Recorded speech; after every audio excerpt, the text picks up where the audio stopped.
కర్కాటక రాశి వారికి 4వ వారం గనక చూసుకున్నట్టయితే సంఘంలో కీర్తి ప్రతిష్టలు పెరగడానికి ఆస్కారం ఉంది. ప్రతి దాంట్లో కూడా జయం కలగడానికి ఆస్కారం ఉంది. సుఖజీవనం చేస్తుంటారు ఈ 4వ వారంలో.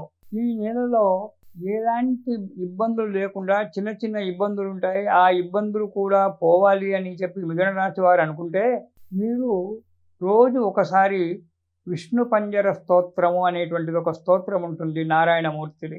ఆ విష్ణు పంజర స్తోత్రం గనక ఒక్కసారి గనక మీరు ప్రతిరోజు ఒక్కసారి గనక చదువుకున్నట్టయితే ఈ 3వ నెలలో వచ్చేటువంటి కొన్ని 2వ నెలలో 3వ నెలలో వచ్చేటువంటి కొన్ని దోషాలు సమసిపోయి ఆనందంగా జీవించడానికి ఆస్కారం ఏర్పడుతుంది. కర్కాటక రాశి వారు కొన్ని విషయాల్లో జాగ్రత్తగా వ్యవహరించండి.